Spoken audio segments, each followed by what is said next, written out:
Hi guys, good evening all of you. Welcome to back my YouTube channel.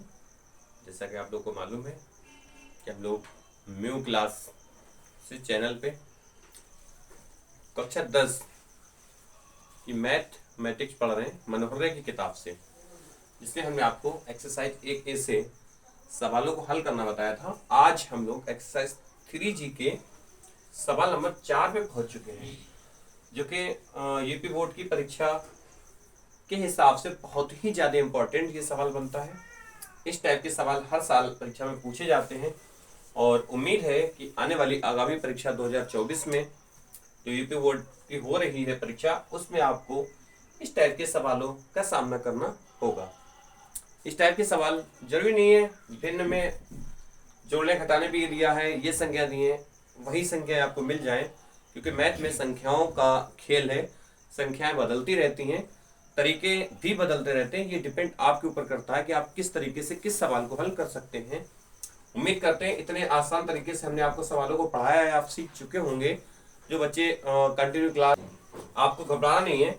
जिस type से हमने आपको इसे पीछे के सवाल हल करना सिखाए हैं, उसी टाइप से हम आपको इस सवाल को बड़े आसानी से बता देंगे। क्योंकि देखिए, इसमें आपको पहले सवाल को समझना होगा। सवाल को हल करना दूर की बात है, सबसे पहले आप इस सवाल को समझ लीजिए।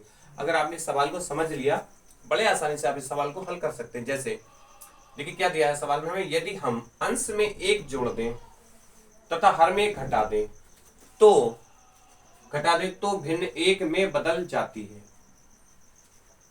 यदि हर में एक जोड़ दें तो 1/2 हो जाती है। भिन्न ज्ञात करना है तो सबसे पहले हम भिन्न को ही ना ज्ञात कर लें। देखिए यहाँ पे हम हल करेंगे सवाल।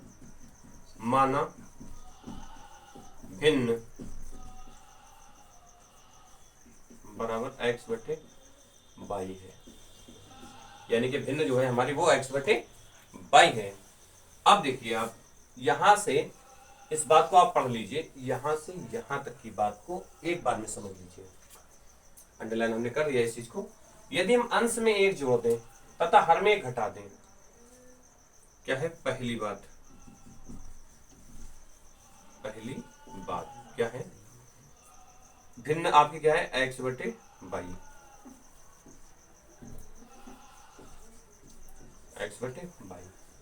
भिन्न लिख लिया। यदि हम अंश में एक जोड़ दें, +1 कर दीजिए, तथा हर में एक घटा दें, -1 कर दीजिए, दे तो भिन्न एक में बदल जाती है, बराबर 1 कर दीजिए। अब पहले इसे हल कर लीजिए, उसके बाद में दूसरी बात पे चलते हैं।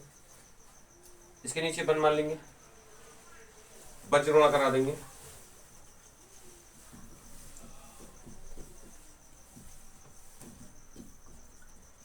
यानी कि x एकम x, 1 एकम 1 बराबर y एकम y माइनस 1 एकम 1, यानी कि x y उठा करके इधर लाएंगे, माइनस का y हो जाएगा, बराबर माइनस का 1 दिया हुआ है, ये 1 उठा करके इधर लाएंगे, माइनस का 1 हो जाएगा, यानी कि x माइनस y बराबर -2। समीकरण नंबर 1 छोड़ दीजिए इसे। दूसरी बात ले लीजिए, यदि हर में एक जोड़ दें तो भिन्न 1/2 हो जाती है। अब सिर्फ हर में एक जोड़ने लिखा है, बस यहीं पे आपको ध्यान रखना है कि कब क्या करना है। देखिए, यदि हर में एक जोड़ दें, इस बात को हम ले लेते हैं। यदि हर में एक जोड़ दें, भिन्न हमारी क्या है x/y, हर में एक जोड़ दें +1 बराबर 1/2 हो जाती है।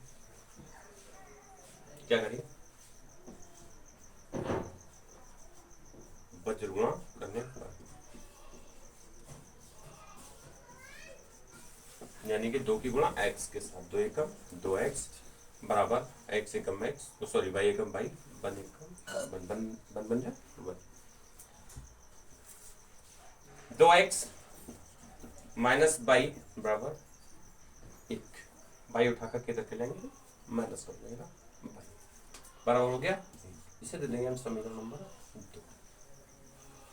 अब आपको दोनों समीकरणों को हल करना है। चुपचाप उठा लीजिए, यहाँ पे समीकरण क्या है हमारी, पहली है x माइनस y बराबर -2, दूसरी है 2x माइनस बाई बराबर 1। समीकरण नंबर 1, समीकरण नंबर 2। इसे करने के बच्चों हम घटाने पर,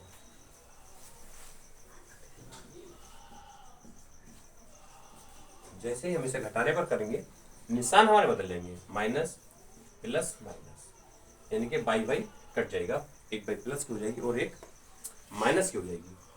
अब यहाँ देखिए 2x माइनस का है और 1x प्लस का है, यानी कि घट जाएगा, बचेगा हमारा माइनस का 1।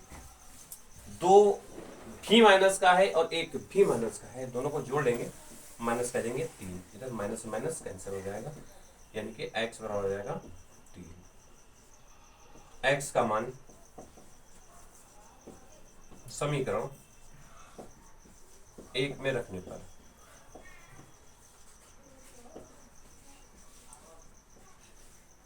जैसे ही हम लोग समीकरण 1 में x का मान रखेंगे y का मान हमें मिल जाएगा। कैसे देखिए, x माइनस बाई बराबर माइनस का 2x, 3 माइनस बाई बराबर माइनस का 2 माइनस बाई बराबर माइनस का 2।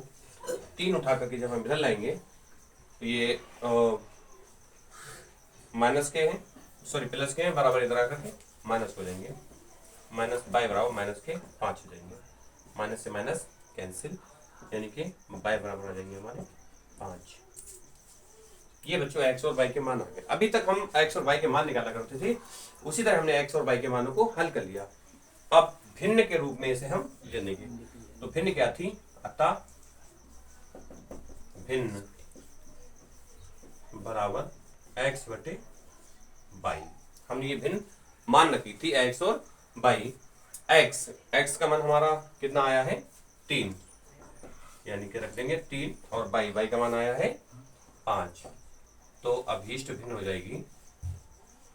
चलिए क्या जरूरत है हम थ्योरी ज्यादा लिखने की, ये हमारी भिन्न हो जाएगी और ये हमारा आंसर हो जाएगा। अगर किसी को समझ में आया हो तो वो बेझिझक बिना किसी परेशानी के कमेंट में बात कर सकता है, पूछ सकता है, हमारे पर्सनल नंबर पे कॉल करके पता कर सकता है, इसका सोल्यूशन और तरीके से ले सकता है। उम्मीद है कि आपको समझ में आया होगा, काफी सरल तरीके से करने को कोशिश की है और सवाल को पूरा किया है। इसी के साथ ये हमारा सवाल कंप्लीट होता है। मिलते हैं अगली वीडियो में। That's all.